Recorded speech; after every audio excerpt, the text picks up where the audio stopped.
मुख्यमंत्री एकनाथ शिंदे हे वरळीतील कोळीवाड्यात दाखल झालेले आहेत। खरं तर आज नारळी पौर्णिमेचा सण असून वरळी कोळीवाड्यात नारळी पौर्णिमा उत्साहात साजरी होते। या दिवशी कोळी बांधव समुद्राची पूजा करतात आणि नारळ समुद्राला अर्पण करतात। त्याच निमित्तानं उपमुख्यमंत्री एकनाथ शिंदे देखील या उत्सवात सहभागी होताना आपल्याला पाहायला मिळतात। उपमुख्यमंत्री एकनाथ शिंदे कोळीवाड्यात दाखल झाले। वरळी कोळीवाड्यात नारळी फोडण्याची स्पर्धा देखील आयोजित करण्यात आली होती। थेट दृश्य आपण पाहतोय वरळीतील कोळीवाड्यात। नारळी पौर्णिमा हा सण मुंबईतील कोळीवाड्यात विशेष उत्साहाने साजरा केला जातो, विशेषतः वरळी कोळीवाड्यात। या दिवशी कोळी बांधव समुद्राला नारळ अर्पण करून समुद्राची पूजा करतात। वरळी कोळीवाड्यात नारळी पौर्णिमेनिमित्त उपमुख्यमंत्री एकनाथ शिंदे देखील दाखल झालेले आहेत। नारळी पौर्णिमा हा सण कोळी बांधवांसाठी एक महत्त्वाचा सण असून या निमित्तानं उत्साहाचं वातावरण आपल्याला पाहायला मिळते। कोळी बांधवांच्या या उत्सवात उपमुख्यमंत्री एकनाथ शिंदे देखील दाखल झालेले आहेत।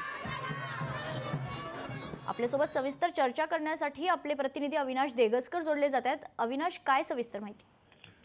कोळी बांधवांचा प्रामुख्याने महत्त्वाचा सण म्हणजे नारळी पौर्णिमा आणि आज मोठ्या प्रमाणावर नारळी पौर्णिमा कोळी बांधव साजरी करतात। वरळी कोळीवाडा असेल, कुलाबा असेल किंवा जुहूचा असेल किंवा वर्सोवाचा असेल, पण आता वरळीला जास्त महत्त्वाचं आहे कारण वरळीला स्वतः हा मतदारसंघ आहे आदित्य ठाकरेकडे आहेत आणि त्यासोबत आदित्य ठाकरे थोड्या वेळात त्या मतदारसंघात या वरळी कोळीवाड्याला भेट देणार। पण त्यापूर्वीच उपमुख्यमंत्री एकनाथ शिंदे यांनी वरळी कोळीवाड्याला भेट दिलेली आहे। कोळी बांधवांसोबत ते या समुद्र किनारी जात आहेत, प्रत्येकाच्या गाठी भेटी घेत आहेत। राजकारणाच्या दृष्टीकडे पलीकडे पाहिलं तर राजकारणाच्या पलीकडे जरी या भेटी असतील, कोळी बांधवांच्या भेटी असतील किंवा तरी असेल तरी पण आपला प्रभाव त्या भागात असावा यासाठी सगळ्यांचेच प्रयत्न चालू असतात।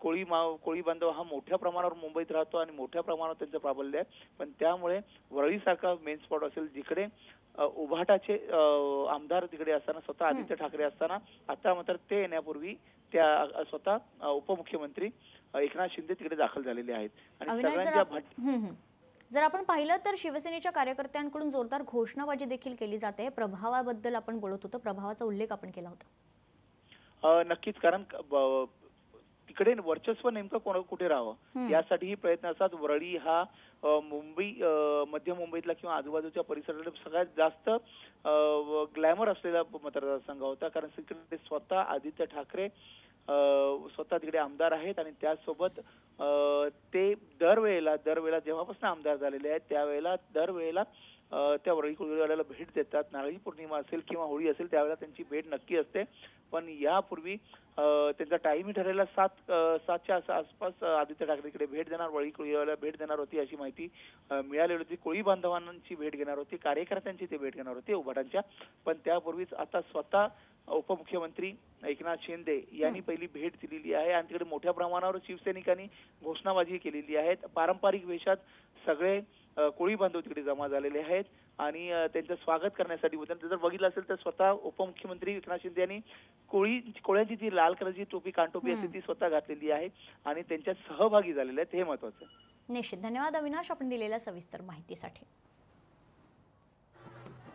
उपमुख्यमंत्री एकनाथ शिंदे कोळीवाड्यात दाखल झालेले आहेत। नारळी पौर्णिमेचा सण उत्साहात या ठिकाणी साजरा केला जातोय आणि याच उत्सवात स्वतः उपमुख्यमंत्री एकनाथ शिंदे देखील सामील झालेले आहेत।